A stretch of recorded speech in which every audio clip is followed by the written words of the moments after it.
You want to do some intro? Sure, I can do just a brief intro of what we're about, and then if you all maybe want to introduce yourselves briefly, that would be Okay. And then I was going to ask everyone else to just say their name. that sounds great. That's it. Thank you all for being here so much, all of our speakers too. My name is Nicole. I both work here and then I volunteer with Bay Area Doula Project. And we are a full spectrum doula group. Full spectrum meaning that we support women through all range of pregnancy outcomes, be that abortion, miscarriage, parenting, or adoption. And a lot of our sort of direct service focuses on abortion doula work, be that in-home medication abortions care or in clinic care. But what you all are here is for the Salon series, where we try to get together about once a month, bring in a whole diverse array of speakers to talk about the things that they're passionate about, and sort of create a community around people in the Bay Area that are interested in this sort of thing. Take it away. Okay, great. Yes, so I introduced myself, Molly Arthur, and my organization is called EcoBirth, Women for Earth and Birth, and I've been working with the BirthKeeper Summit for the last 6, 7, 8 months, pretty much full time. And this is Mar Oscategui. Why don't you say your company? Sure, International Maternity and Parenting Institute, and we're going now on 6 years. Our company's now on 6 years. Before then, I began a company called the Baby Planner, which is an independent consulting company that I did supporting expecting and new families. And International Maternity and Parenting Institute is an online organization represented in 35 countries, and we train professionals to work with preconceiving, expecting, and new families with things like nutrition, sleep, so sleep consulting, nutrition consulting, baby planning, eco consulting, and so on. So happy to be here. Yeah, we've known each other, what, 5 years? Yes, Yeah, yes, that's yes. good. We've known each other for a while. Yeah. And Meghan Lewis, want to say your... Sure. Good evening. Hi, I'm the founder of the East Bay LGBTQ Perinatal Wellness Associates. And I say East Bay because we're predominantly in East Bay. However, we have quite a few in our growing numbers in San Francisco. And we're a group of now 26 practitioners who work with queer families to be and those who are already parents. We have midwives and lactation consultants, doulas, body workers, yoga instructors. We're looking for an astrologer, because why not, right? Also a chiropractor, acupuncturist, naturopaths, homeopaths, and the like.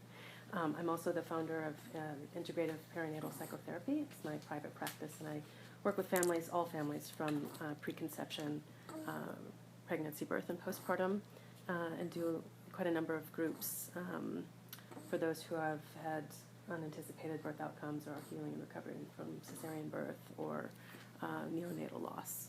I also do groups at Then Comes Baby and Natural Resources, the LGBTQ expectant and new parents groups there. And I love being a birth doula. I've been a birth doula for 15 years, 16, and also have a background as an apprentice midwife. So I still attend births, but more seasonally. I'd like to a little bit more, but with the other commitments, it seems to be about once a season, and tends to be with people that I've already been working with who have had some kind of birth trauma or such, who needs a little more support along the way. I think that's about it for now. Thanks, Megan. Sure. Thank you. And Samsarah Morgan.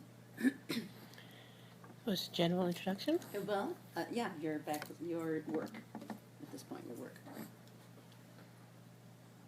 Okay, well, I'm a birth and postpartum doula. I have been, so this will be my 36th year of doing that kind of lovely work in the world. I am a mom and a grandma, very important to me.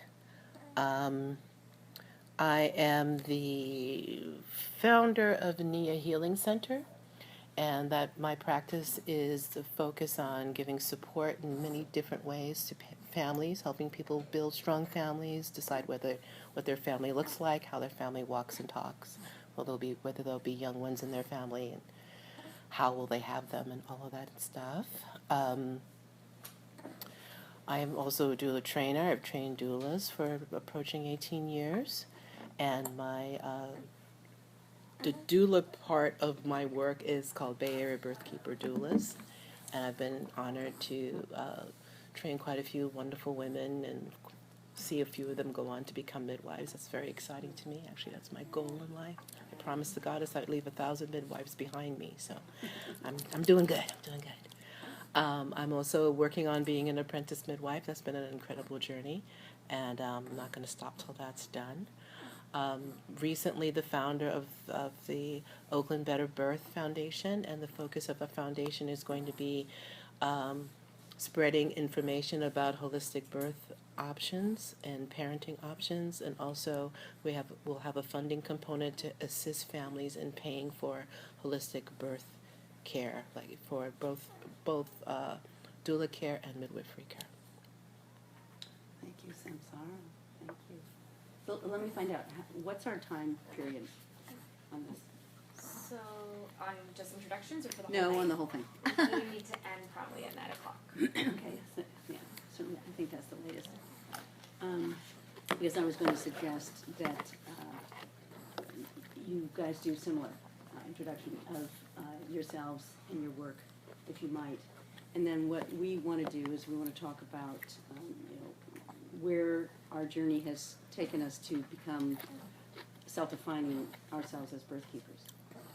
And I will point out that there is another core committee member here tonight, Lara Perez, has been involved with us since last July as well. Has been on the core committee with Samsarah and Meghan and me.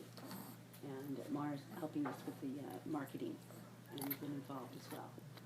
But anyway, so I envision this more as a conversation, because what we're hoping is to create community in sharing who we are and where we come from, and why might we then define ourselves as birth keepers. So, Andrea, I don't know. Hi, I'm Andrea Ford. I'm a birth doula. Would like to become a full spectrum doula. I live in Santa Cruz. I have ties with Berkeley, and would like to be active in bringing birth activism communities and work into the Santa Cruz Monterey Bay area. Currently, most things happen up in the San Francisco East Bay world. Yeah. Hey everyone, my name's Ali Mendoz, and I'm a birth doula, full spectrum doula, proud mama, and I also intern with Laura, helping her get a kick butt practice up and running in San Francisco, and currently involved with a group of women opening up a wellness center in the southern part of San Francisco, called Community Well, to serve the mostly southern and southeast part of the city. All right. Thanks. Can we all hear? Okay. Could be a little louder. Okay. There is one more chair up here if you want to get closer. Yeah. I'm Laura Perez, and I'm a midwife, and I'm a mom, and I do way too many things, and happy to be here and hear what folks have to say and be part of the dialogue. What else do I want to say? I was a doula for quite some time. Sometimes still take doula clients, but not really as a doula because it's hard to do that as a midwife. And just involved in a lot of different things. The Home Birth Collective, Counseling Association of Midwives, the Healing Community Clinic, lots of things. Welcome. Hi everyone, my name is Ruby, and I am a volunteer at Bay Area Doula Project, and I do social media. And Thanks. my name is Mary Neal. I just graduated from nursing school, and I'm very interested in women's health and possibly midwifery in my future. Happy to be here and listen and learn. Thank you. I'm Erin. I'm a birth doula at San Francisco General and a doula with the BADP at San Francisco General. And I've been working at Lifelong Medical Care with the perinatal patients as a community health worker in Berkeley. All right. Hi, I'm Erica. I'm a doula. Studied a long time ago and took a break, and then I've just been getting really back into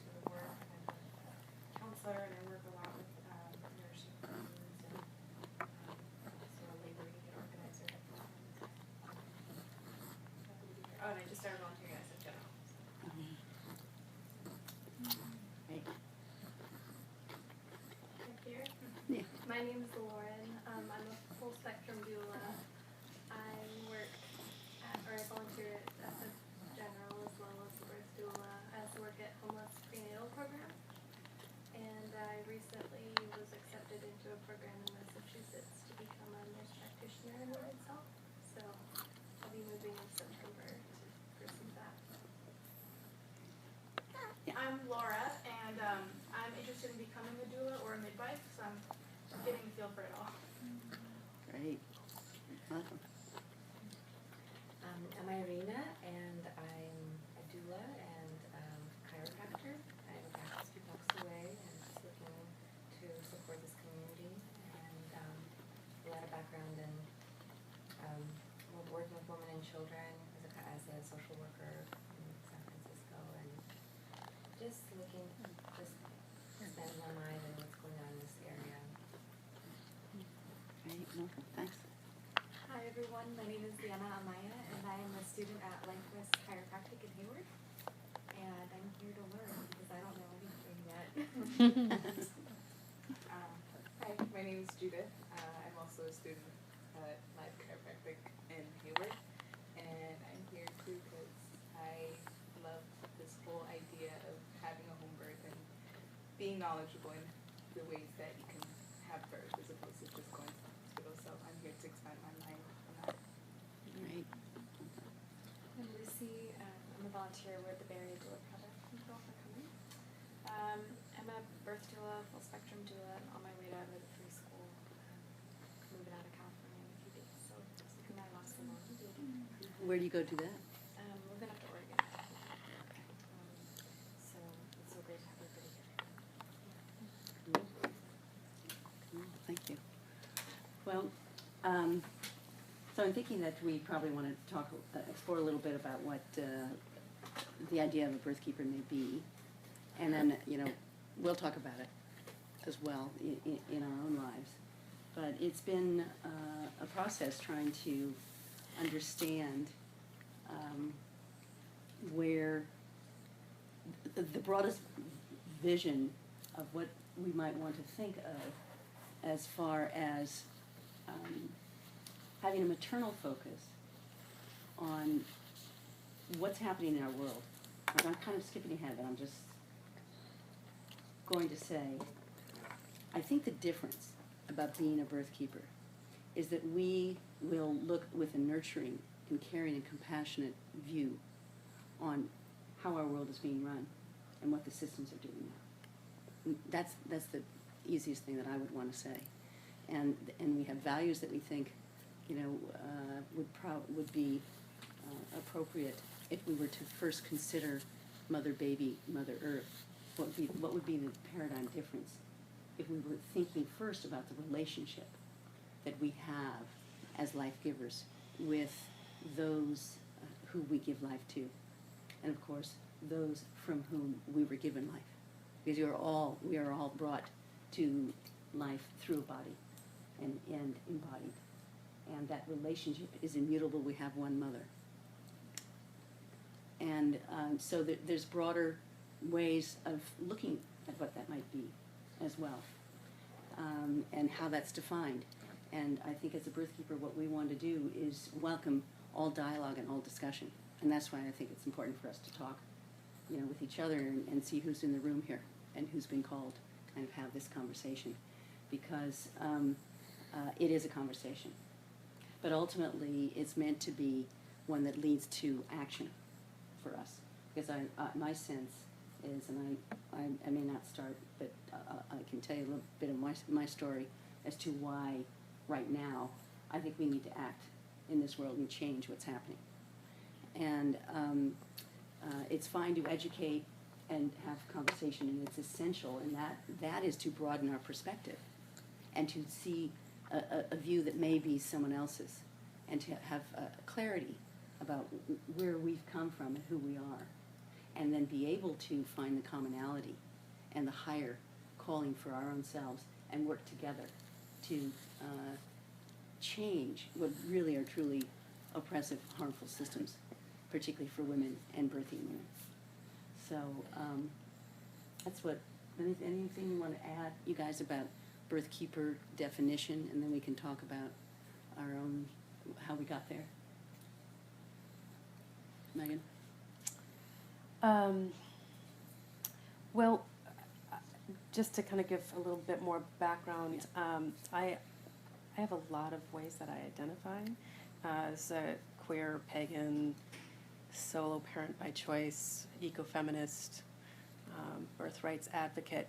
So putting on a doctorate, and I have a CMT and a CHT and a whole bunch of other, so I don't hold on to BirthKeeper as a title for myself personally, but the movement, the title of the movement, I'm in flow with. I have always loved the rewriting of the word birthday or birth to be without an I and an EA, so BEARTH, DAY, or birth, that it's intrinsically representing our connection with the planet. And I have, sort of in my pagan and sort of Buddhist leanings, such an incredible interest, and it comes through. I'm also a contemporary goddess iconographer. It comes through my artwork quite a lot. Images of cycles, how the earth cycles as the seasons and the wheel of the year turns and the seasons flow into one another, and the cycles of the moon and the new and full, and the sun and the rising and the day and the setting and the night, and the cycles of the womb, and with ovulation and conception and menstruation and possible gestation and birth, and how the earth is always recreating and recreating and recreating and recreating herself through woman.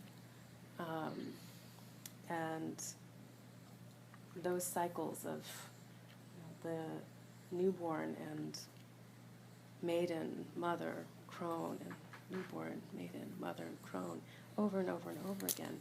Those are the energetic systems that inform me and inform my work, inform my art, inform my mothering, inform my connections with others, and what I hold in my heart when I come to our gatherings, BirthKeepers meetings, and what I hold. I'm on the ceremonies, and well, we're coming up with new names all the time about what this committee is that I'm on. It's sort of the art and creativity and ceremonies and invocation and celebration, and so that I'm just, it's just so juicy, and so this movement to me is all about aspects of creativity. And I'll share a little bit about an experience I had when I've lived on the Big Island a couple of times, and the first time over was in 2000. This is a very personal experience, so just kind of keep it a little contained. So I went to the flow, the lava flow on the Big Island in Lower Puna. And this is very near Kilauea Crater, and that's where it's considered the home, the dwelling place of Pele, the goddess of that land. And as I approached the flow, though mid-cycle, started to flow. I started to bleed, and I thought, what is this? Strange occurrence. And then fast forward to July 21st, 2005, very high, full-on pregnant, ready to go. And I went out to the flow again. I had been living in Hawaii at the time, and went to the flow for inspiration and meditation and connection and guidance. And as I was leaving, after probably an hour, my water broke and flowed and flowed and flowed.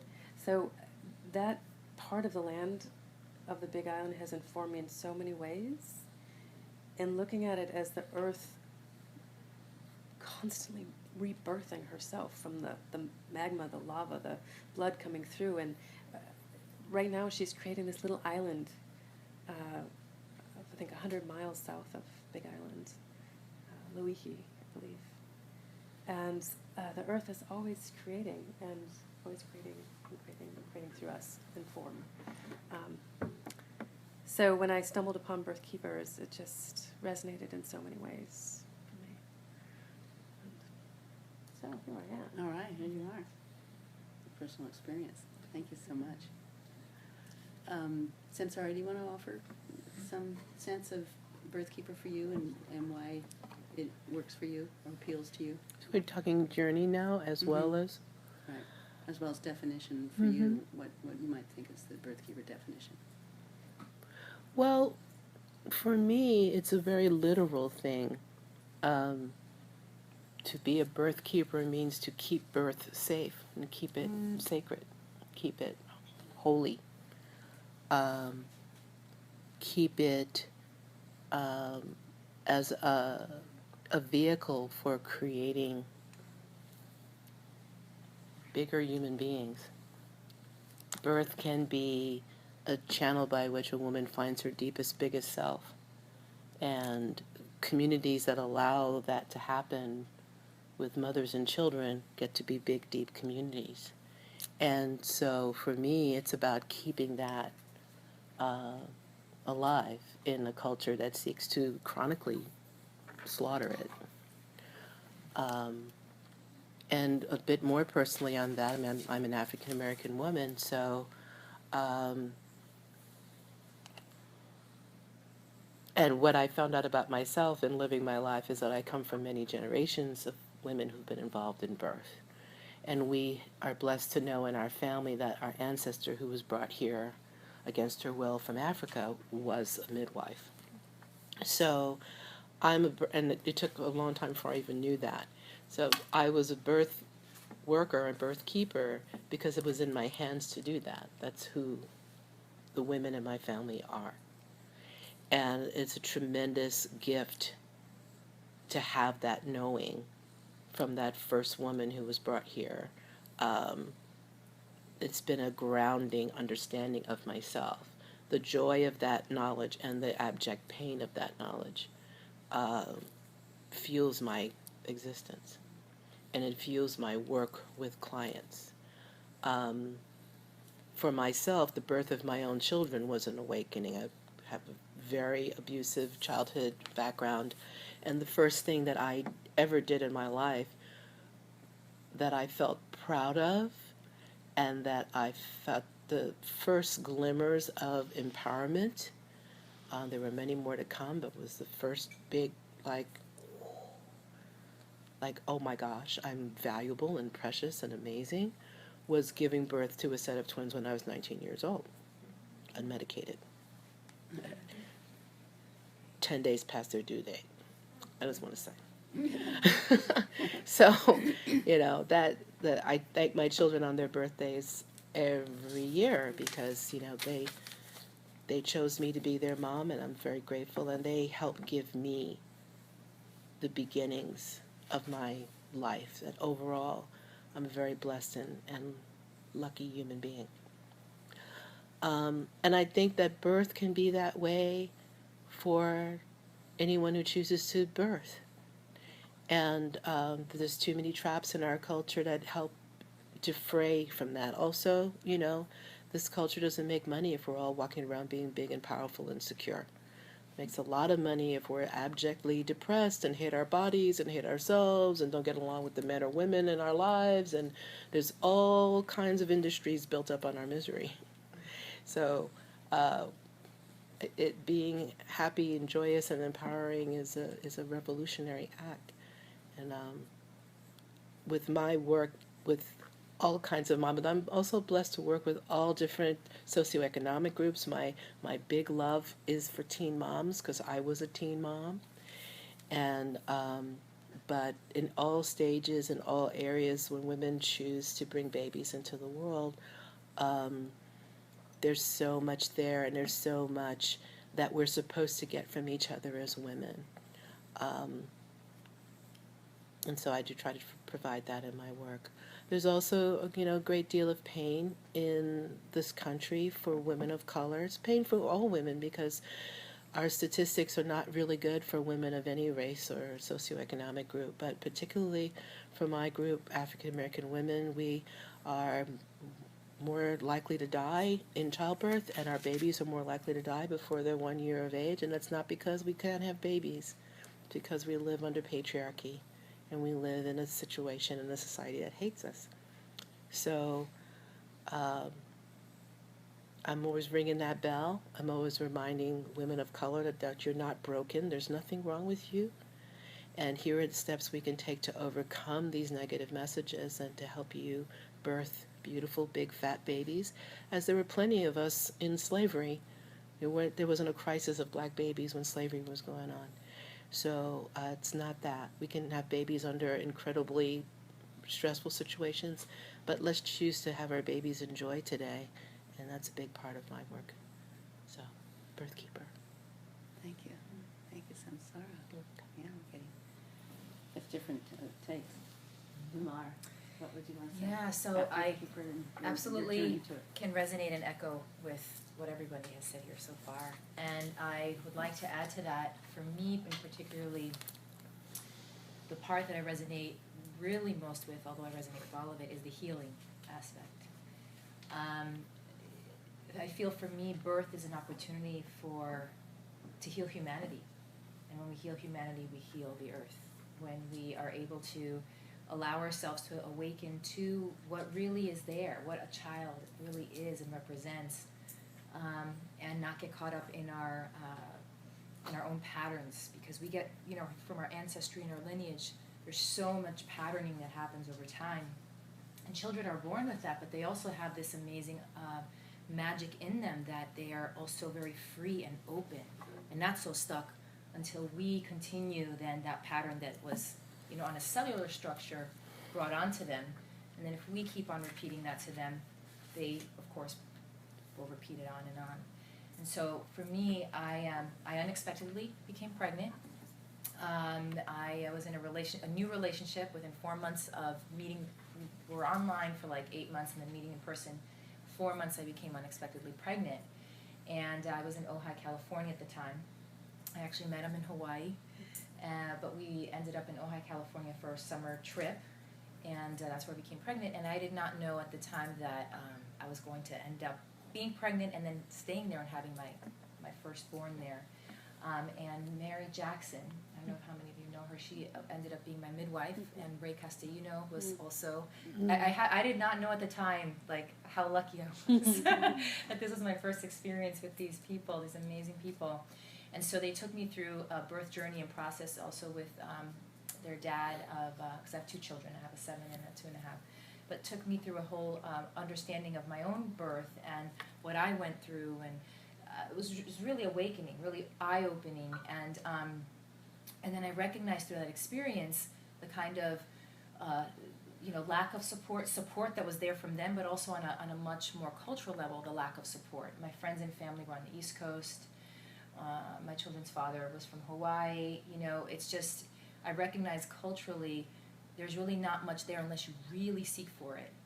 And so that also moved me, and that's one of the reasons I decided to actually get more involved in birth and become a baby planner, and then start an organization and really advocate for support and also healing, raising awareness for birth workers to give parents an opportunity to see birth as a healing opportunity. And it's more than meets the eye. It's not just about changing diapers and knowing your options about, whether you want to have a home birth or hospital birth. It's also about really understanding, how a child, all your shit comes up. All your shit comes up. It really does. I mean, you're tested. You're tested to the ultimate degree when you have a child. And if you're not prepared and if you don't have the support to do that, there can be extreme amount of suffering, not only for yourself, but for that child. So that moves me quite a bit, because I've also dealt with an abusive upbringing, and I've been through really hard times and challenges, and I see the tremendous opportunity that we have as birth workers to support families and change the paradigm of how we come together in this birth process. So that's one of the reasons I'm just in love with this movement, really resonate, I'm so in love. And then the next thing for me that's come up, interestingly enough, unexpectedly, is a topic of sleep. I didn't expect that child sleep would be an avenue. I was really focused more on the birth and options, and it came my way through my organization.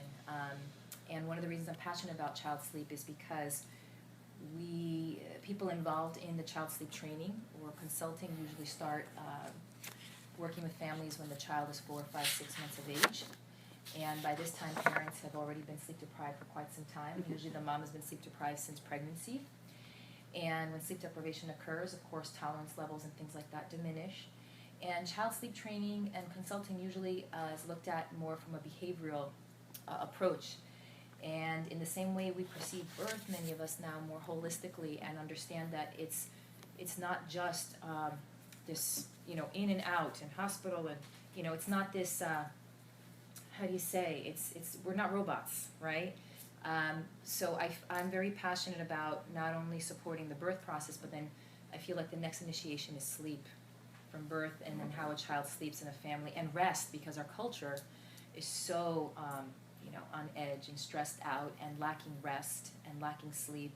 And so how we can actually begin the process of bringing rest and sleep into the phase of pregnancy and then into the birth. And so I pioneered a course with my organization that trained sleep consultants to begin working during pregnancy and not just waiting to the 4, 5, 6 month stage, and also train sleep consultants to look at sleep as a health issue, as an emotional issue, as a family issue, and not just as a behavioral issue where you robotically train them to cry it out or no cry or anyway.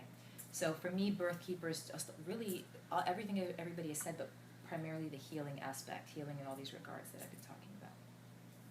Beautiful. Thank you so much. And maybe I'll just tell you a little bit of my journey then to come here. So I'm a grandmother. I have my son who's 33, lives in San Francisco, and he has twin girls, 4 years old. I did just babysit them last night, which is a joy. And, it was wonderful for me because they needed 2 sets of hands. So I spent 1 day a week with my daughter-in-law, and her mother came another day. And they had the privilege of hiring doulas and people to work with them, and they had a doula for their birth at UCSF. But I'm a 6th generation San Franciscan, so I've been here since the conquistadors came up from the 1400s and over from Spain. And I learned that in my exploration of, who am I? What is happening to me? What is happening to my children? I raised my children in Marin County thinking that life was perfect. We had the Volvo, then we went to the minivan, and then we went to the good schools, and then they got into the good schools, and the good colleges.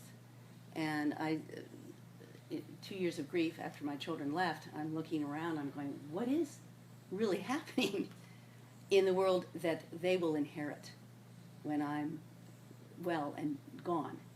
And what I noticed after looking up and spending 30 years raising my children was that it was a mess out there. It was terrible. And in fact, there were toxins and things that were happening inadvertently that were entering my body and becoming a part of me, becoming me. And that started, because I heard about the 10 Americans who were born with 250 different toxins in their cord blood. So the placenta is not a barrier.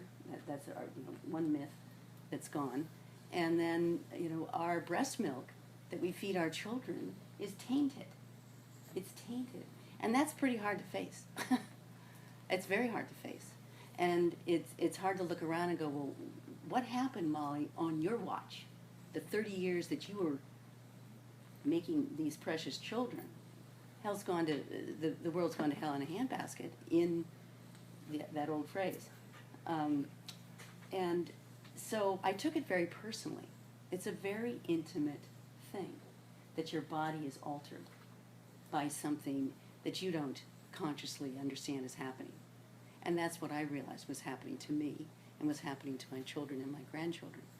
And I guess a personal story that comes to me is my daughter-in-law was nursing, and it's really hard thing to do in the middle of the night, etc. So she was nursing, and I know that she finally asked me about the nursing pillows that they were on. She said, "What do you think about these nursing pillows?" I said, "Well, you know, they have flame retardants in them. There's no question. They have flame retardants in them, and they're sitting there doing the most precious thing that they can do, being inadvertently poisoned." And here's the truth: she quit nursing. You know, that was really tough, actually, for me to understand. And so, where does this fit? You know, where does it fit in our lives that we receive harm and we, by being conscious, you know, have harm in our lives in the realization of it? And so then I started thinking on, well, what is, someone pointed out to me that, you know, 102 years ago, 1912, I was in my mother's body, in my grandmother's body in San Francisco, okay? So I was the egg that was being formed in my mother, in my grandmother's body. And I'm going, what the hell was happening in 1912? Well, I knew a couple of things about San Francisco, because we're here. And I knew about the gold rush and the mercury and the Victorian homes that we all grew up in with the lead and the paint. And I made some real suppositions about, well, okay, so my mother had breast cancer when I was 2 years old. And my sister was born with a birth defect of hip dysplasia. And you guys probably know more about it. So I finally looked into hip dysplasia, and it's more strongly associated with a breech birth. And she was a breech birth, my older sister. And she had a very challenged life. That she was, in my family, the most beautiful, the most intelligent, the funniest, and you know, held the promise of what one would think, and she could not fulfill her potential. And what was that? Why was that? Why was that? And it came to me that there were inadvertent things that were in her that she had been formed by, that I had been formed by, that we then all have been formed by in a lineage of cellular history that we inherit. And then, well, where does that cellular history end? Where does it come from? Well, you know, it goes all the way through back to the very beginning. Hello. Hi, come on in. Come on in. There's, yeah, chairs back there. Welcome. And so the realization, you know, that I am just an embodied, I am just all the cellular material and the cellular history of the generations before me, and the environments, that we're talking about here, that were happening when my grandmother was carrying my mother, when my mother was carrying me, when she was carrying my sister during the end of World War II. So yeah, that's all a part of who we are. And ultimately, the realization is that we are completely and totally related. We share this cellular history all the way back to the starburst. How can we understand that we're not related? So then the realization that, you know, that's the thing for me to hold to, was that relationship and the understanding of what we are a part of. And Mother Earth is as essential and as important, obviously, as the bodies through whom we are birthed. And of course, so, you know, what are we doing? How do we name this?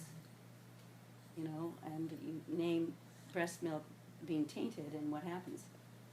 You know, things aren't happy that happen. But so naming what is happening and being able to consciously understand it and grasp it, and the grief of it, truthfully.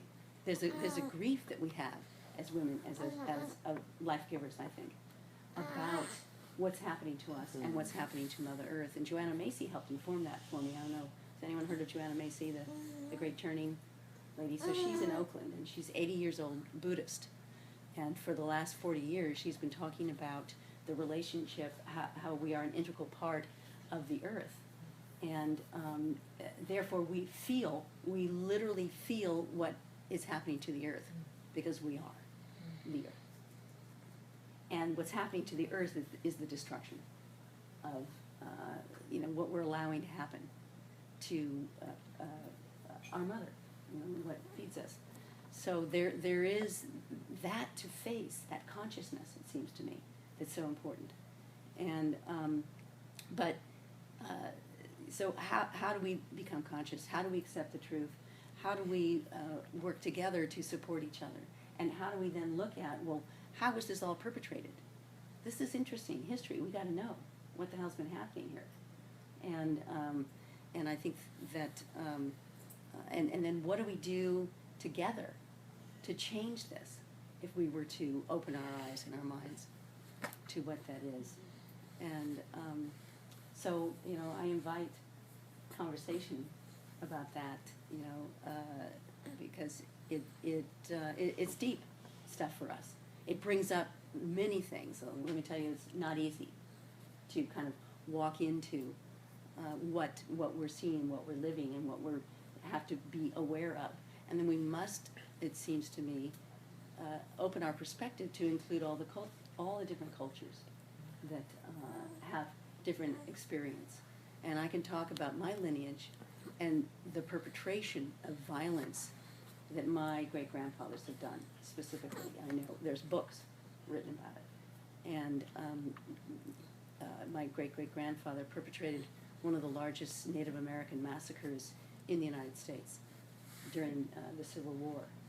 And that's kind of hard to face on a level of, okay, that I can't deny is a part of who I am. And, but so what does it mean for me now? What do I do with that? And I think that's our exploration as life givers, it seems to me. And it informs, what needs to be protected for care and compassion to be in this world. What needs to be realized first, and then protected, and then fought for. And what do we need to do to stand up and say, this is not right.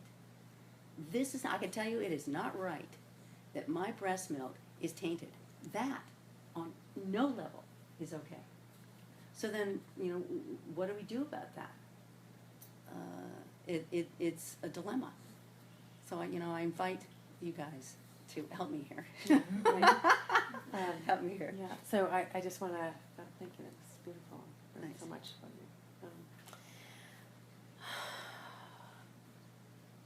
How, you asked how just your reaction or help or what has happened that we're, as a culture, kind of so, there's so much obstetric violence, and how can we break that silence? That's the piece that's really pressing on me quite a lot. And I'm a very recent opportunity came my way I was asked to be a contributor to the East Bay Express is having a new column called Kid You Not, and so I get to talk about queer families and perinatal wellness, and it's very exciting.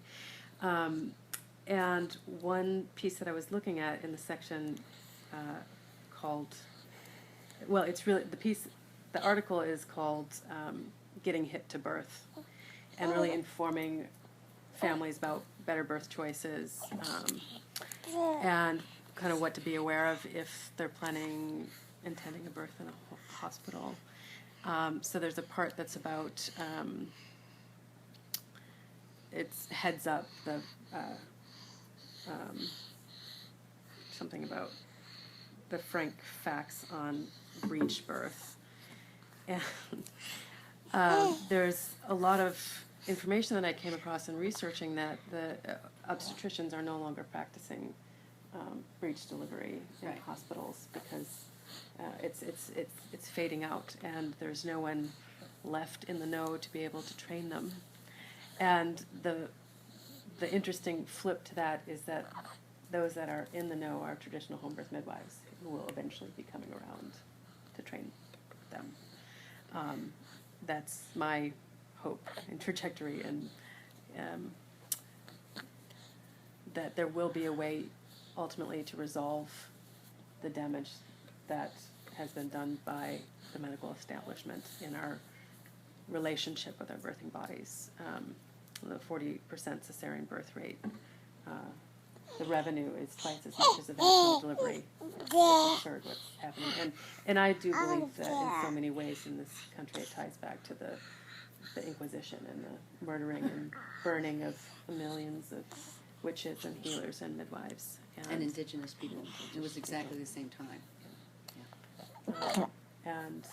That as women healers, there's perfect. Yeah.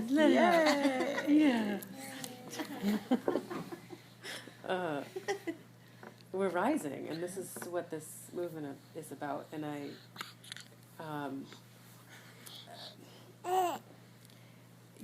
I think there's also a lot of discussion about the patriarchy. I'm like, I don't even fucking give a shit about the patriarchy. I mean, sorry, language a little tired, but I don't even think. I mean, I think about it, but I don't. It's not.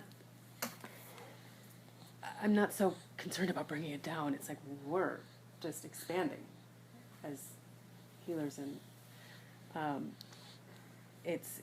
as we are interconnected. I think that there's just more and more emphasis on what the natural right choices can be, and I think this BirthKeepers movement is helping to bring more and more information to more and more people. Yeah. And I want to add to that. What I moved as I'm hearing speak is, it's interesting. I had this conversation the other day with someone about what freedom means to me, what really core freedom means. And I had this reflection that came afterwards. That said, if I were to leave this earth and this planet right now, because I have a very eclectic background, what really would be my contribution? What could I leave this planet knowing deeply in my heart that, all right, things are going to be okay? What could I contribute? And I recognized for me that what I'm feeling and seeing is it's happening with many of us, but just on a whole general level of our discussion and what we're referring to is this heart-to-heart connection.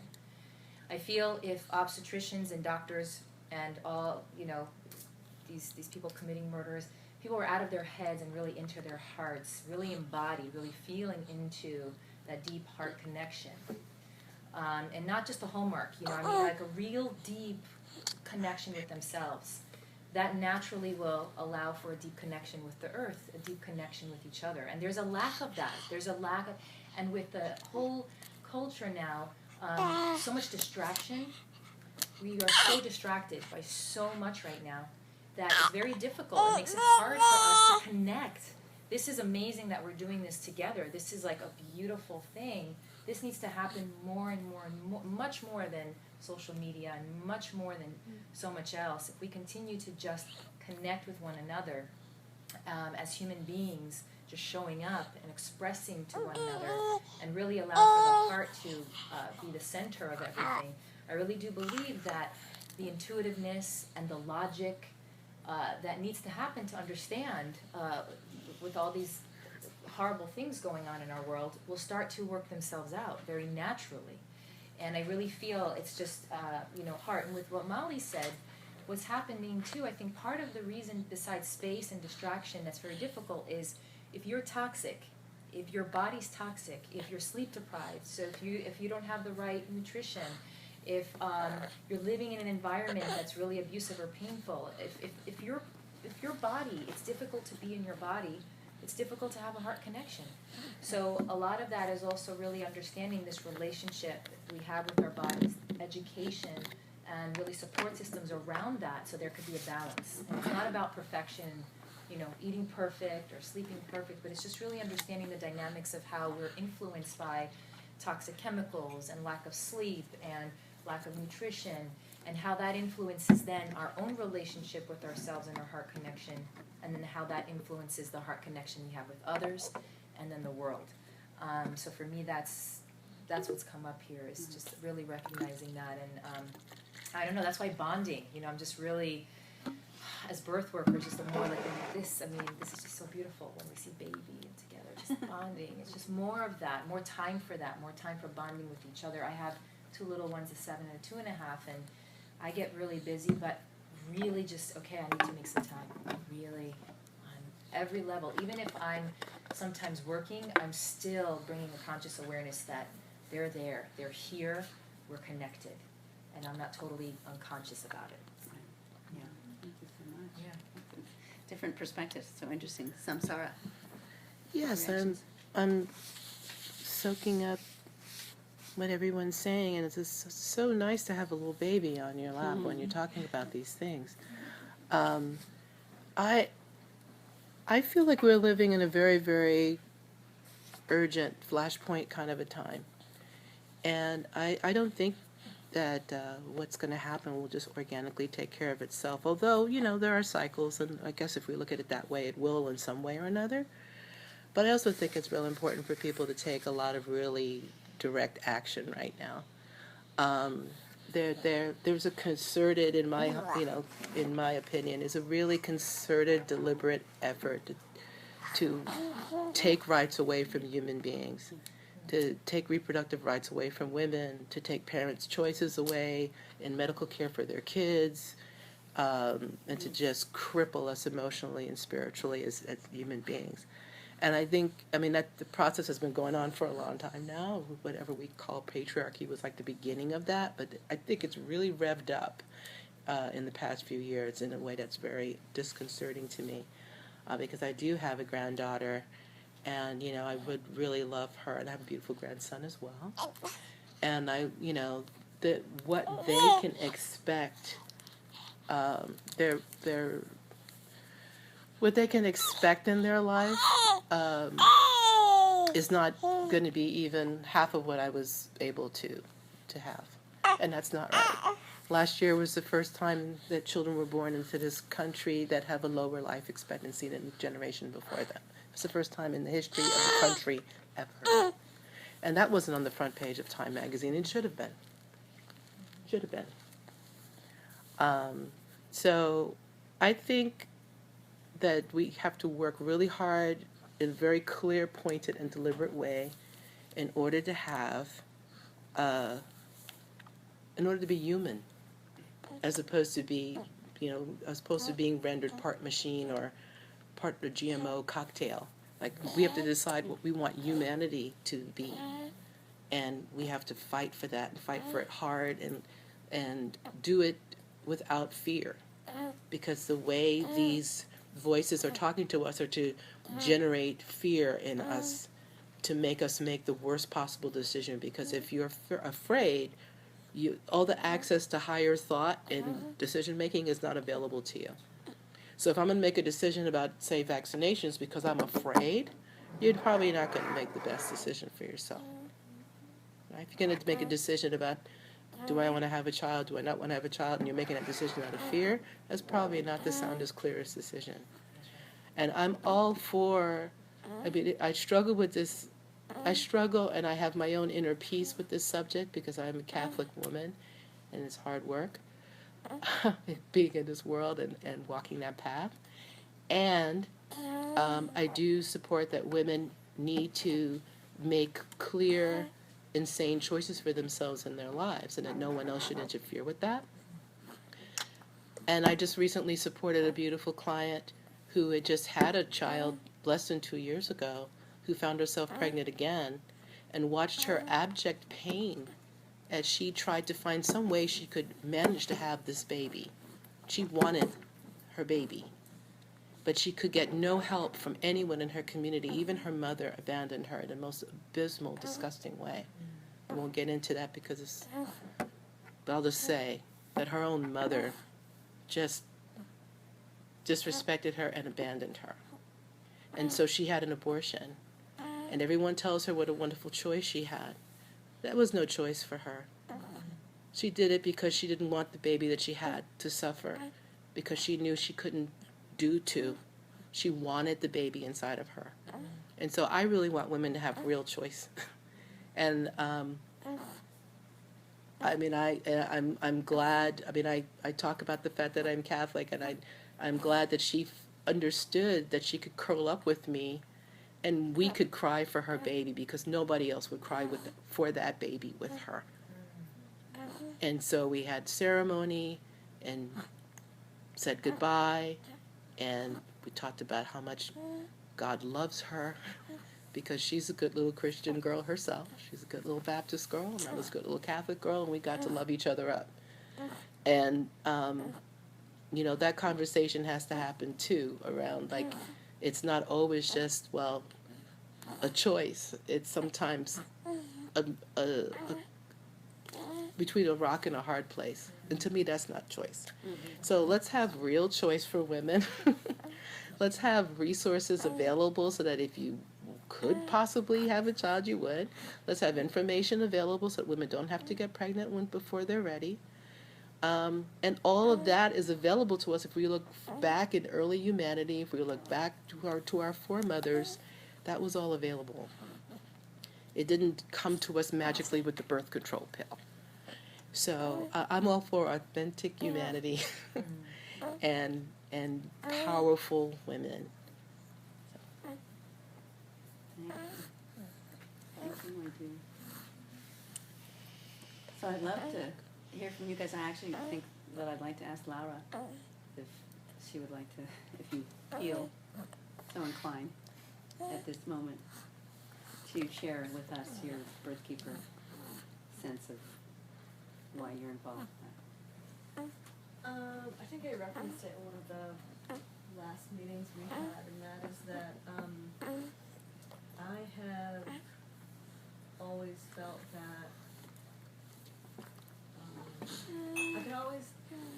I've always had a pretty good sense of injustice. I think it comes from being Catholic girl. Raised a Catholic girl. And so I've never been okay with any kind of injustice that I've seen or witnessed or personally experienced, and I think that really informs a lot of why I do the work that I do. I think it's great, you know, there are birth workers that talk about they love the babies, and I love the babies too, but I really do it for the women. I do it because I love women, and I think Get back a book. what was I saying?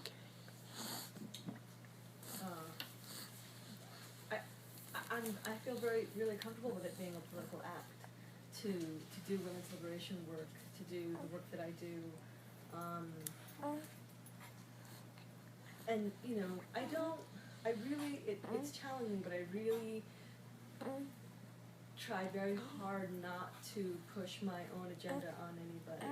As much as I love doing home birth, as much as I think I want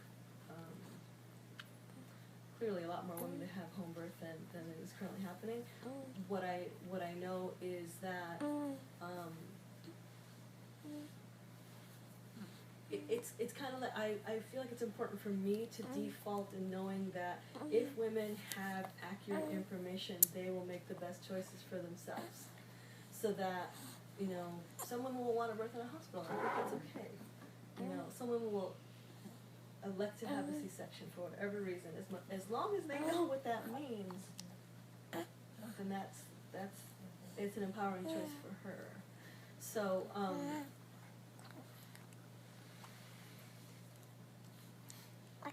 I think it's important to think about reproductive freedom and reproductive justice. That particular lens is really important to me. Thank you. So I welcome you guys talking with us and being a part of the conversation. Any reactions or thoughts that you'd like to share with us? I'd like a clarification question, or answer. I don't know what the meaning of a full spectrum doula is, as opposed to just a regular doula, I guess. Yeah. It's a full spectrum doula. We have a couple here. How many do we have here? All right, you guys, the three of you, you're on. I use that term because I feel like it's all encompassing of providing doula support, so like emotional, physical, and emotional support advocacy for all pregnancy options. So for me, yeah, I call myself an abortion doula, or I'll call myself a full spectrum doula, but I feel like that is a term that can include all kinds of experiences that I'm personally feel really passionate about supporting women with. So that includes for me miscarriage, adoption, abortion, live birth. Did you want to chime in on that?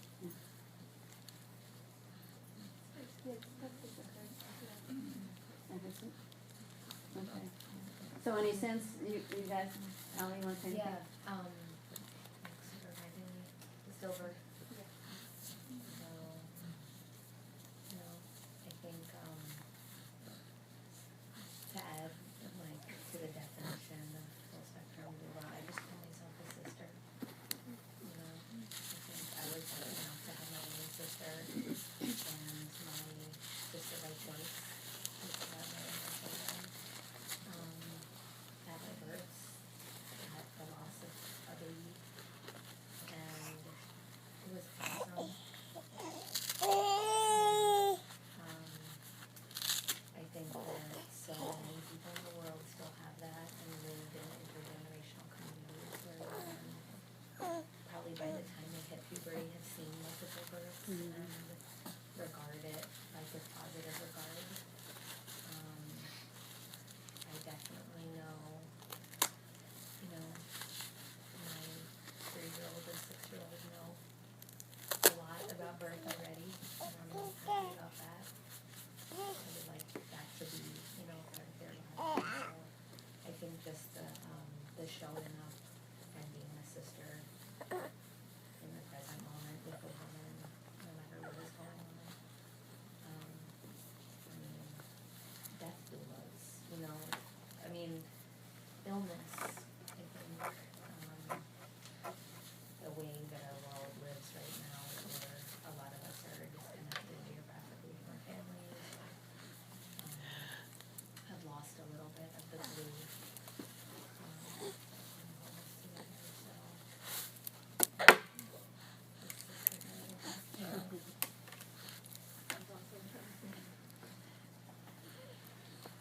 Any other comments you would like to throw in there? Andrea? Oh. Okay. Yeah, I do want to add something that you brought up, Samsarah, that I think is important for us to hold more space for, which is the action part. Because one of the things I grew up with all my life, and that I'm pretty good at, and people come to me actually, I do some business coaching, is the action part. There's a lot of talk, and I remember growing up so much being frustrated with how much talk there is, and talk about change, and talk this, and oh, we'll do this, and we'll do that, and never really seeing things followed through, never seeing the action of things. And as a child, I remember just growing up with so much angst about that, and so maybe that's why I take a lot of action with a lot of things. But I do feel that for this movement to continue to grasp and take hold very strongly as it already is, it's really taking, placing that action front and center, and really coming up with a plan and a strategy and ways to how we can be active, you know, even starting now. And maybe that is I'd love to find out what people's thoughts are on that, you know, what kinds of actions people feel we can take starting now. Because yeah, I mean, we can talk forever, but if there's not a plan for action, if there's not a room for reflection around really, well, what are we actually going to do about it? Where's the doing? Then yeah, it's going to be a conversation that could pass on to our next generation. But hey, let's do it now. You know. So. Something that I'm always thinking about is like this sort of like holistic birth world that we're sort of all like talking about in this conversation, and then like the medical model and the way doctors are trained, and hospital, and the institution of a hospital or a clinic, and how those just seem so back to back. And I would love to see in my lifetime like something like this happening. And I see that a little bit with like volunteer doula programs in hospitals, or great relationships between home birth midwives when they transfer. But I'm curious to know, yeah, what your thoughts are on that, and how like the upcoming generation can play a role in that, because it's not a system that we're going to break down, and we need it. And we want it to work for us. And ideally, we all are working together, and that's just obviously not happening right now. And we all sort of probably see it in small little moments, which are really amazing, blissful moments.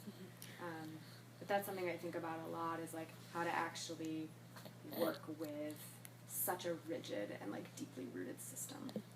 I'd love to speak to that. Okay, go actually. ahead. And I want to add something to Yeah, that. just to just let you know about my experience on the Big Island, and part of my decision to not continue living there was to come back to the Bay Area so I can inform and educate and give information which leads to action through better choice.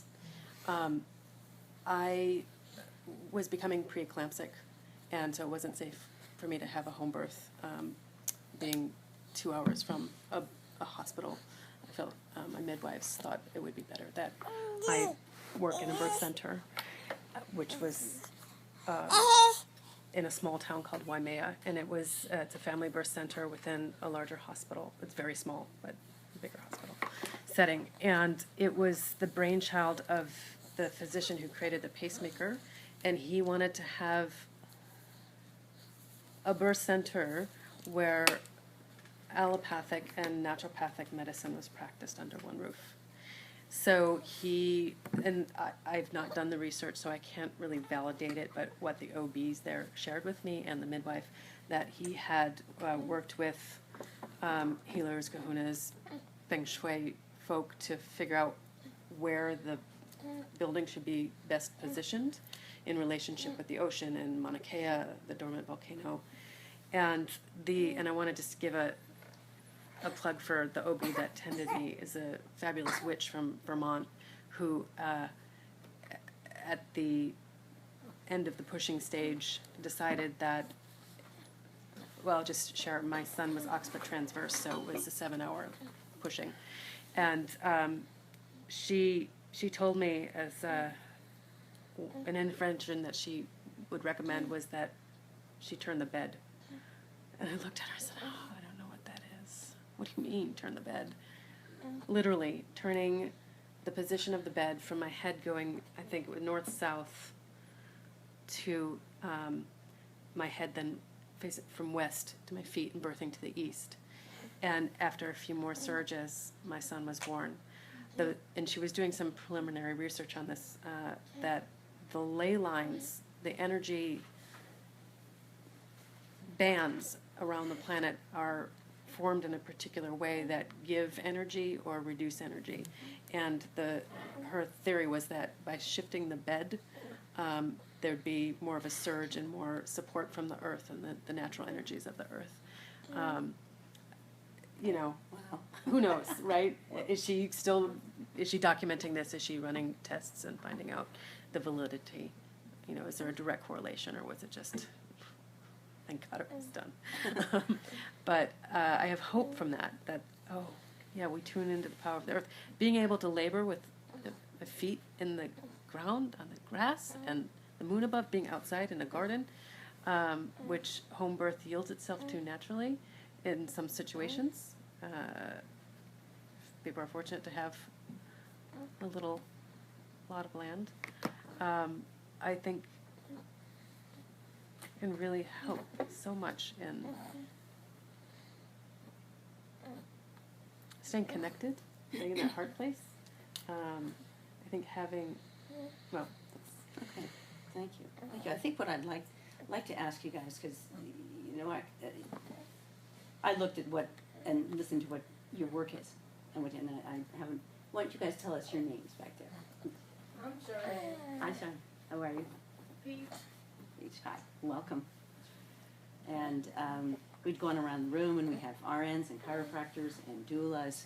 And here, as far as I would say, is that you guys are on the front line with this. Okay, you're living it. I am not there offering the services to the woman.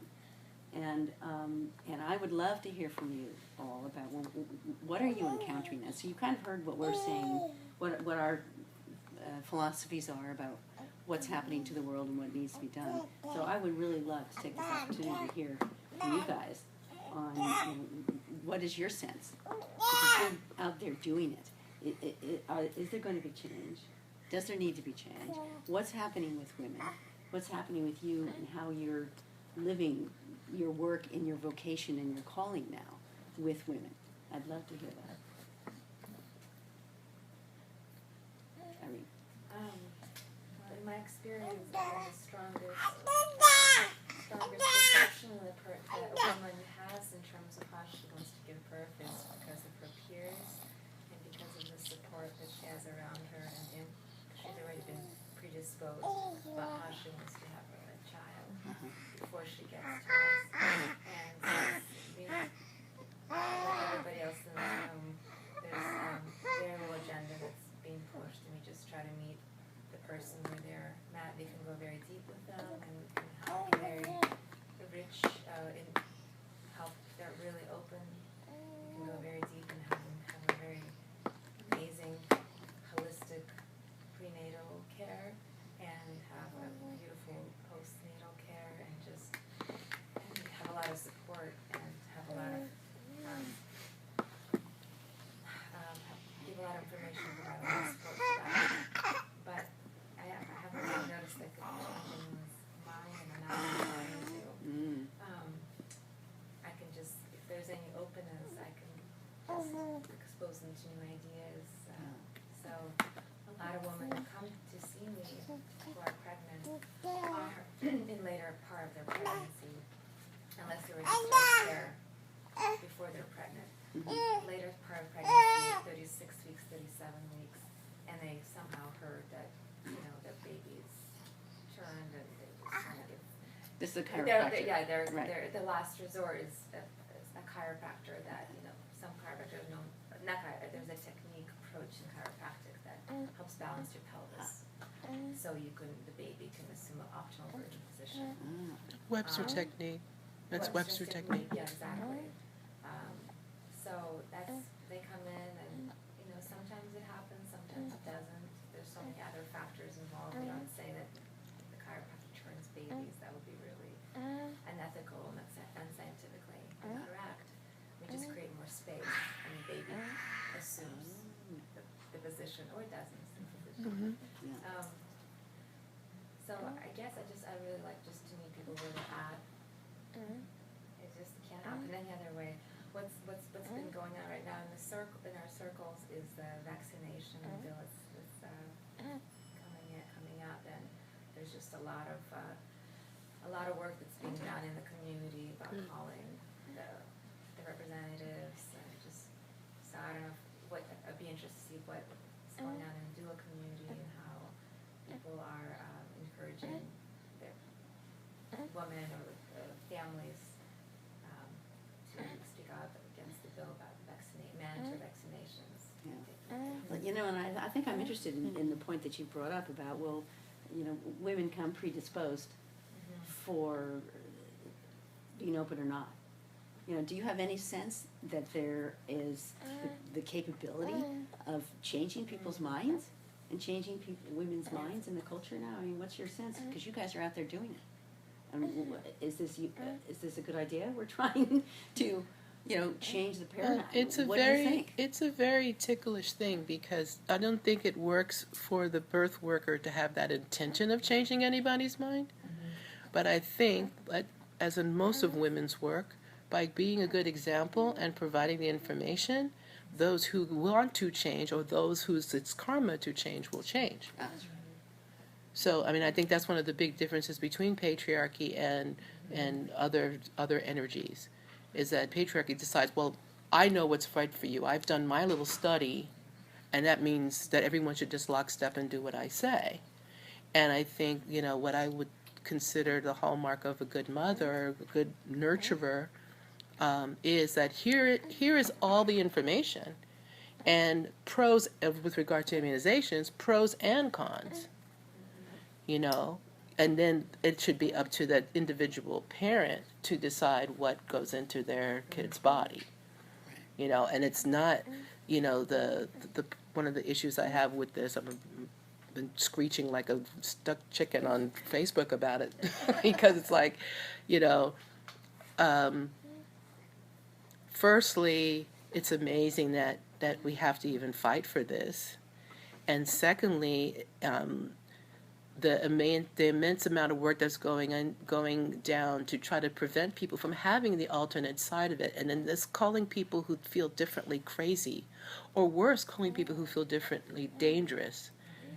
And so if we haven't learned anything as human beings how dangerous that is, every few centuries there are these dangerous people that we have to subdue in some way. And so it's like, but with regard to us as birth workers, I'm not going to get on that again because you can follow me on Facebook. I'm talking about it every day. As grounded birth workers, what we can present is information and have faith and encourage our clients to be brave. Like, what is the decision you'd make if you were unafraid? But I think the piece around that a lot has to do with the healing that needs to happen for all the mamas that have had hard traumatic births where where basically women are told over and over again, your body can't do it, Yep. you don't know how to do it, there's no way that it would have happened, your baby would have died, all these stories that get told, and then everyone tells everybody else, well, you should get the epidural. You should just, if it comes to C-section, just swallow it, eat it, it's okay. At least you'll have an okay baby, you'll be healthy, alive baby, alive mama. Those bottom lines, and I think there needs to be a lot of healing around that. Absolutely. Where women's stories being heard, women's stories being told, and that's a part that we can play in that we can actually say, well, did you know? Mm-hmm. This amount of information that you get in the hospital, or these policies that they use in the hospital, are actually not evidence-based even. Exactly. This is just what they do as standard of care, and this is just what they do as routine, but there's no evidence-based care being provided there. And I think a lot of women don't know that, but we can hold space with them to be like, that was not your fault. Your body is not a lemon designed to make ass. Absolutely. There's nothing wrong with who you are and how your body is, your baby, or anything. Because I think that there's so much of that's the culture of birth in the United States primarily we're talking about. That you going to a hospital where people are sick and that's just what you do to get fixed. You have a baby. It's fascinating to have the outside perspective, but just that's the mainstream culture. And our thing with our culture also is that everything's fixed by a pill or a shot. Right. Pregnancy, I thank God for birth on so many levels. Because they try. I mean, they try. But birth, evidence-based is leave the woman alone. Feed her well. Give her a dwelling. Nice if she has a supportive partner or a family, people around her. Feed her up. A balanced diet, green leafies and some protein. That little egg's going to hatch. Love her through it. 9 times out of 10, the kid's going to come out of her and it's time for a party. Okay? And they keep trying to tell us lies that that's not the case. And birth keeps raising her head saying, fuck you. And God bless that.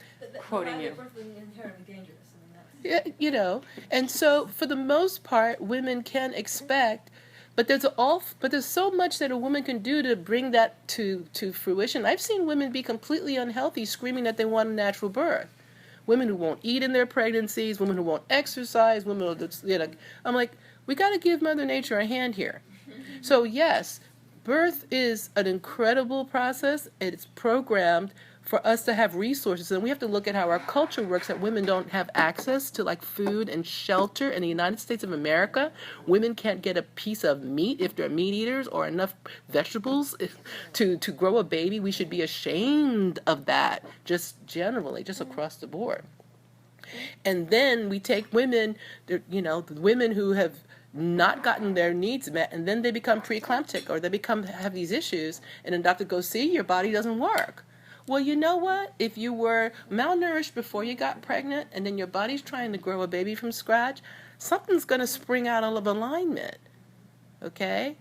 And it's not that your body wasn't working, but your body is maybe not well nourished, or maybe you did have a traumatic childhood. People don't even, a lot of talk about trauma, but that rips the nutrition out of your bones. If you've been terrified for the first 18 years of your life and then you try to go out in the world and be normal, that's hard work. There's some repair that has to be done, And for a lot of women, and this is my story, I believe that I got pregnant as part of my shaman's journey towards my healing. And I'm really fortunate that it worked out well for me, that I was married when I was 18, and we did have resources, and you could do that in 1978. You can't do that anymore as easily, be an 18-year-old married person and expect to survive. And that's tragic. You know, some people can make that work, and they should have the opportunity to try. Now it's like people in their 30s won't get married because they don't have the resources to see themselves as a married couple having a life together. So so all of that has to be taken into deep account. And we also, I think it's important for our culture to let go of our fear of death. We need to get over that because all of us will going to die. And, you know, I say that and I feel a little shiver up my spine when I say it. But I think that's part of the job of us being here, because we get so manipulated by people telling us, you want to do this, you're going to die. You want to do this, you're going to die. Like, well, eventually you're going to die. Right. And you know what? And you can have a beautiful, you know, the first stillbirth I ever witnessed was a mom who did everything right. It was a beautiful home birth. She had charts on the walls of all of the food she was eating and the supplements she was taking, and she had a beautiful midwife, and I was her doula, and she did, devoted husband was her 4th child. And that little one died. He died in the process of coming here. And he had a sweet death. And, you know, some of us get to be on the planet for 99 years, and some of us have 9 beautiful months where they're just cherished for 9 beautiful months. That baby knew no fear. That baby was well cared for. Brothers and sisters played with him in utero. And he went to heaven. Is anyone to blame for that? No. I mean, we have to get away from that thinking like, oh, if you're sick, you did something wrong. Or if you died, you did something wrong. They're pounding on the chest of 90-year-old people who are trying to die in peace to keep them from dying. Like, you let the poor person die. So I just think birth and death are sisters. And there's a way that we have robbed the joy from both of them. I think that we should have this concept of the blissful birth and the blissful death. And that it can happen at any time. Birth is a death, and death is a birth. So, anyway. Yeah. No, I love you for saying that, because I have been contemplating. Here I am at this maternity institute, and death has been this thing for me over and over again, and the same, very similar reasons and reflections, because death is happening all the time. And why do we have such an amazing outlook on birth, you know, everything's so supportive, but when it comes to death, there's this fear, this avoidance, this, we can't look, just avoid it. Everything we can do to avoid death, when death is an initiation. It's just, okay, we're leaving the body, we're leaving the physical body, that's the reality. And we maybe don't know enough of what happens after, and then that's the whole, you know, a lot of the fear. But the reality is it's an initiation. It's the next stage of whatever comes next. And so it needs to be, absolutely, I think it goes hand in hand. That's beautiful. I think that's, the more we can bring those two together, I think the better. Yep. Oh, the next BirthKeeper. Yeah, bring it all hospice people too. I would love, oh my gosh. Anything else you guys want to talk about or say or comment on? Do I see some ideas? Yeah, I like a lot of things that have been said. Support a lot of them. I guess I wanted to kind of add on 2 points. Your point about the hospital. In my work as a doula, I've seen a lot of promising things in hospitals, which is nice. I mean, certainly some discouraging things too, but I remember like one midwife very consciously had the other way while my friend's acupuncturist did work in the hospital, which is totally not okay. But it helped the pregnancy move along. The midwife was happy to have that happen.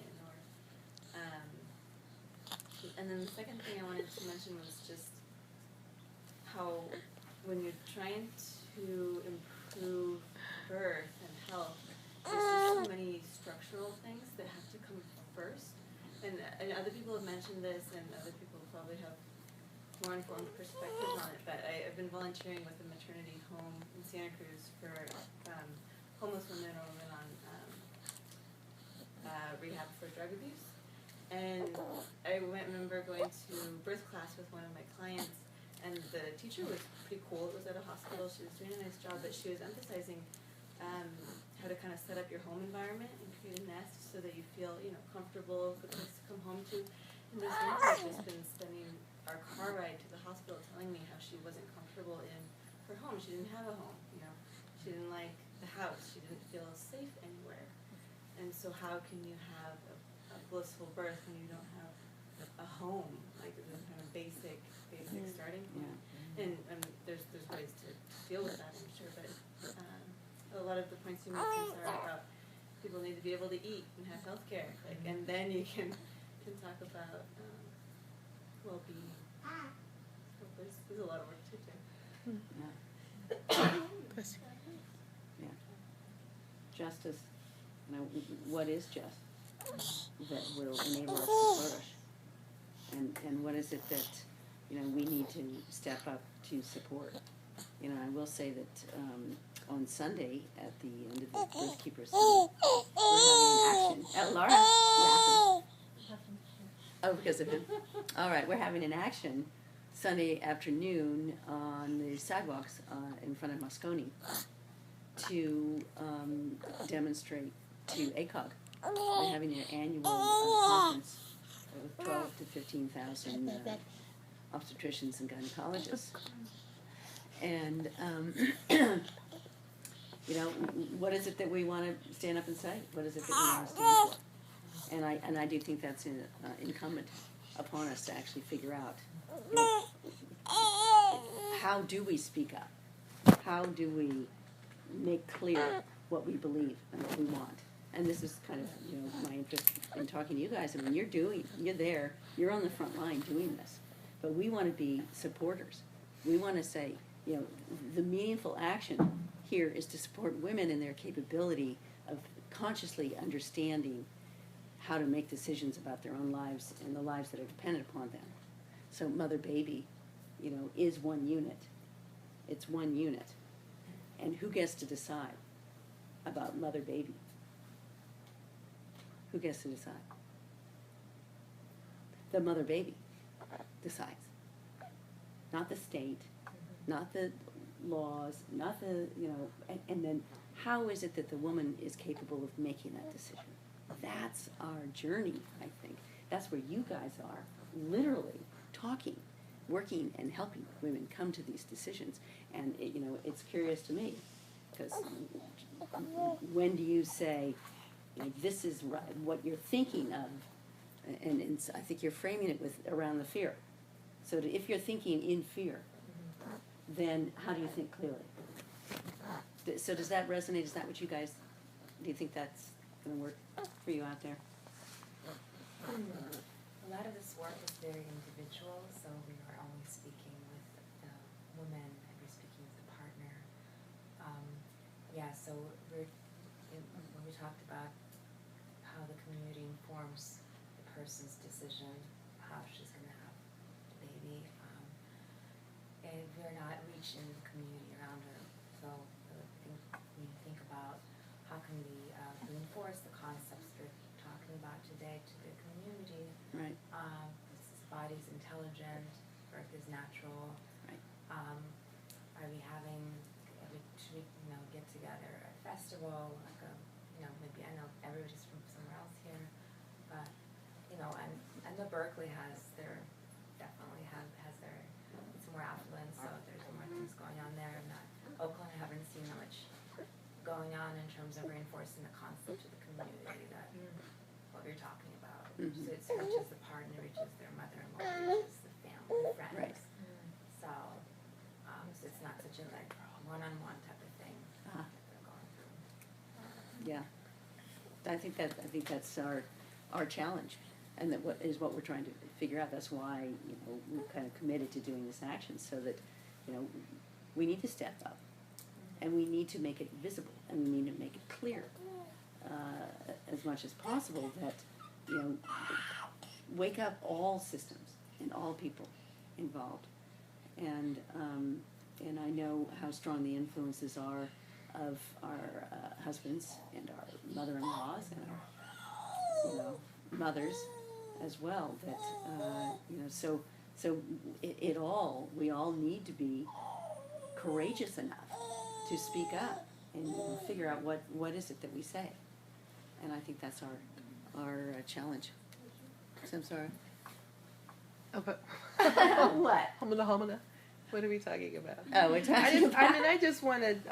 I think the most important thing that we can do is just be big cheerleaders about birth, and be big cheerleaders about life in general.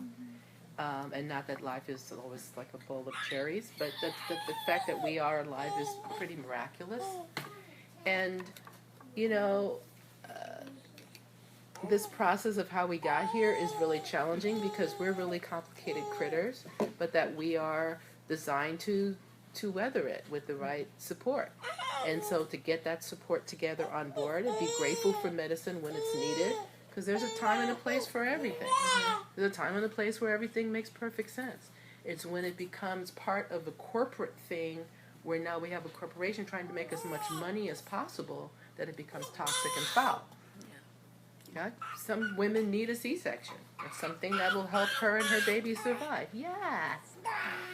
Yeah. And, but, you know, what is it? The World Health Organization says no country should have a C-section rate more than 10%. So what's happening here?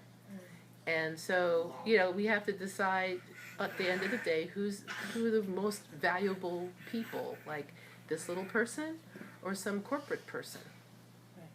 At the end of the day, and if we follow that, if we follow little people like these, no matter what color they are, or no matter whether they're born on the flatlands or up in the hills, if they all truly deserve the same shot of the ability to pursue happiness that our Constitution says. Our Constitution doesn't guarantee us happiness, but it gives us, it's supposed to set up an environment where everybody has the opportunity to go get some.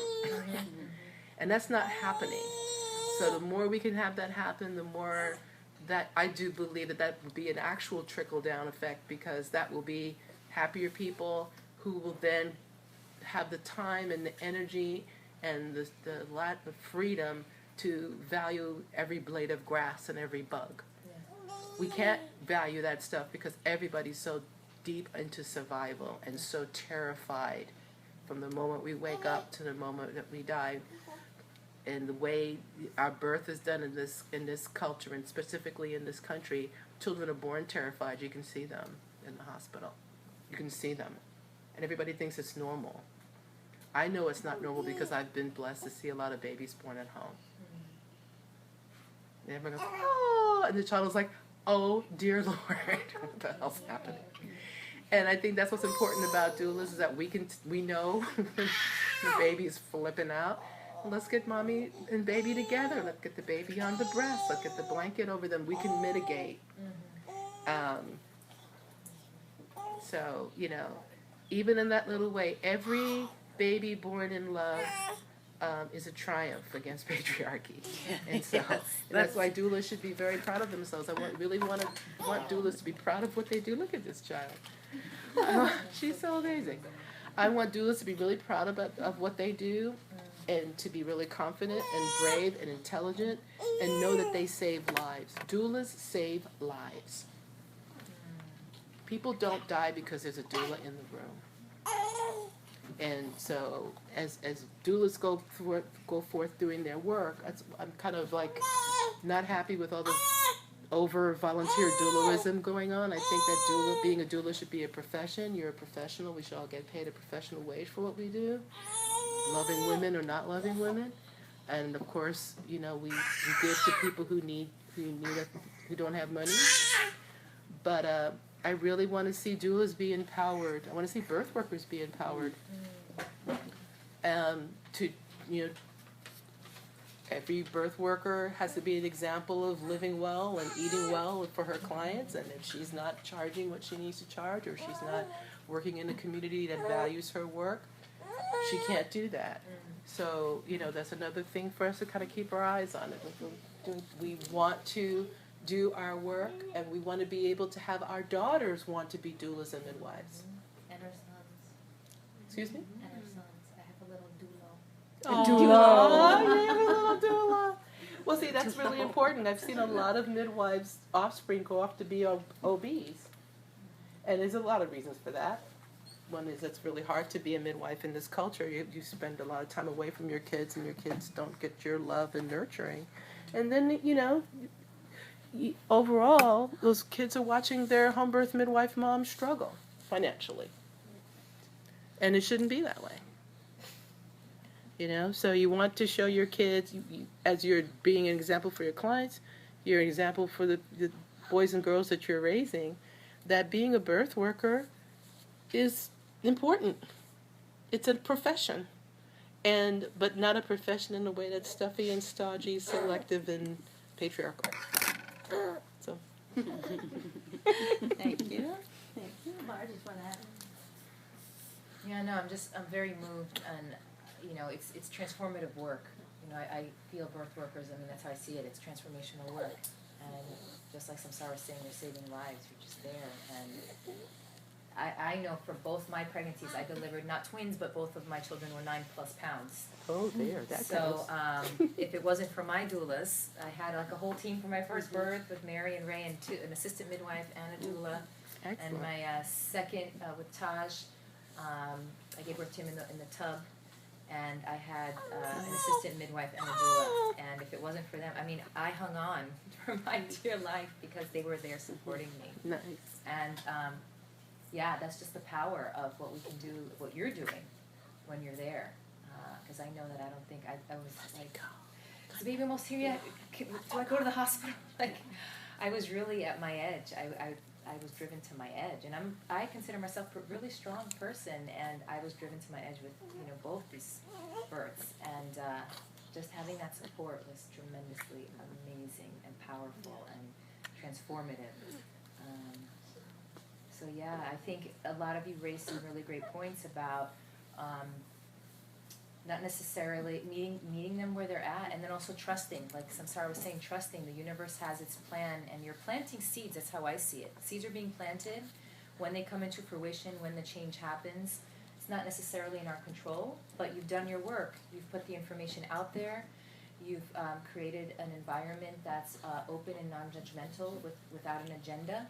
And that's the most powerful thing anybody can give, because Samsarah, she was saying, it's to do that is a mother. To do that is feminine, and it's not this, enforcement, this patriarchal enforcement of you must do this authoritative way. And we need a change. We need a paradigm change around showing up and supporting everything, all decisions, and not having any judgment toward them, but allowing ourselves to, know that we've done our best, and we're just there to really hold a space for people who need to go through what they need to go through. So thank you for the work that you do, and for showing up, and for being part of this discussion, and for inspiring me to continue doing the work that I do.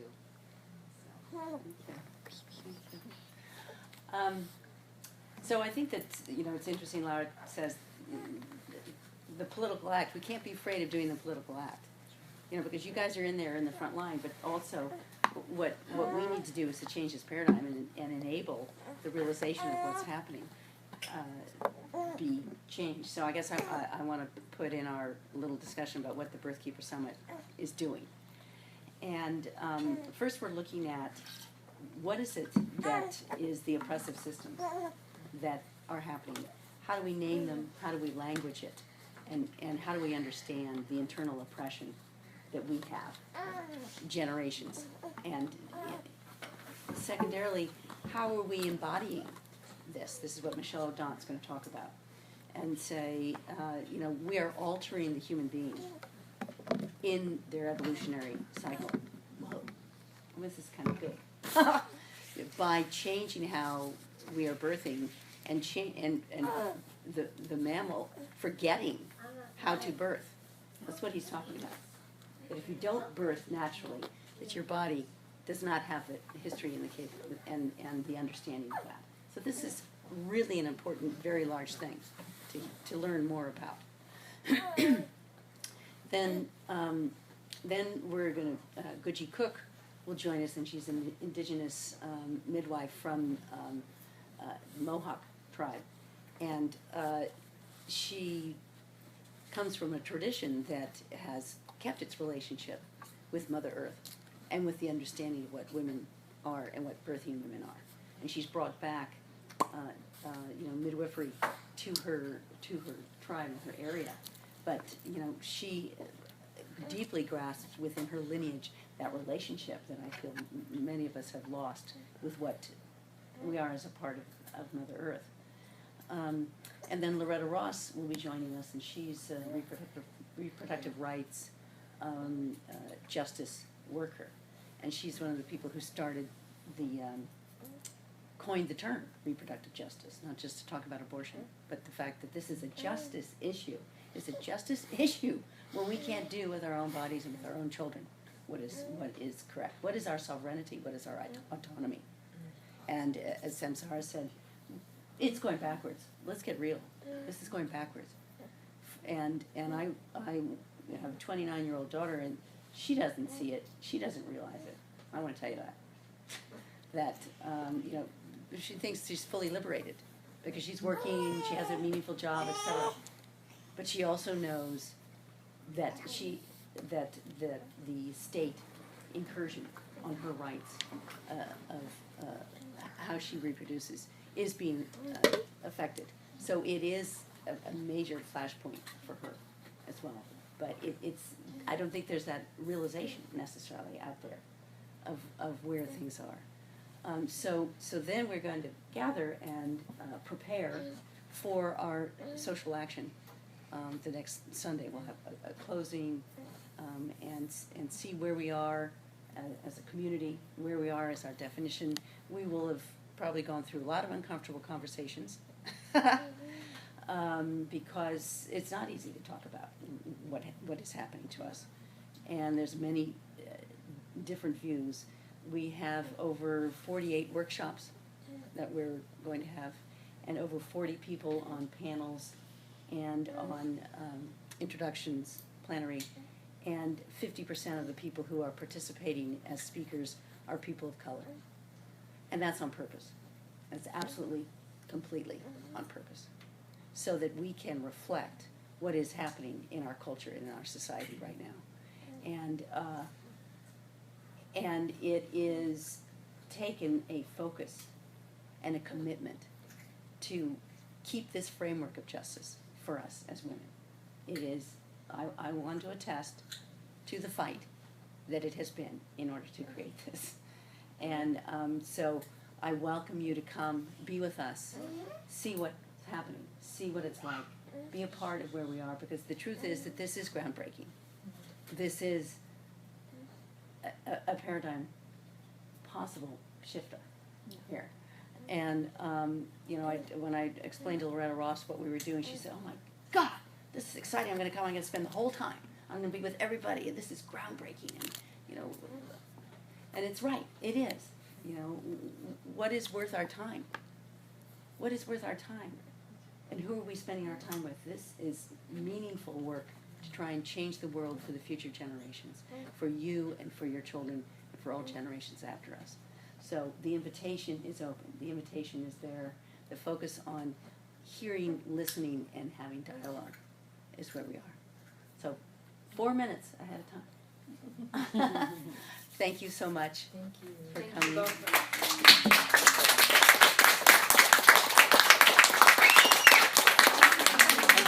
Thank you our panel, Samsarah and Meghan and Mar and Laura and Ali and Andrea, who've all come and been doing work with us. You know, the recognition of our community is important. Thanks. I also just want to say thank you to each and every one of you for coming out and being part of the community and part of the discussion. It's really wonderful to see.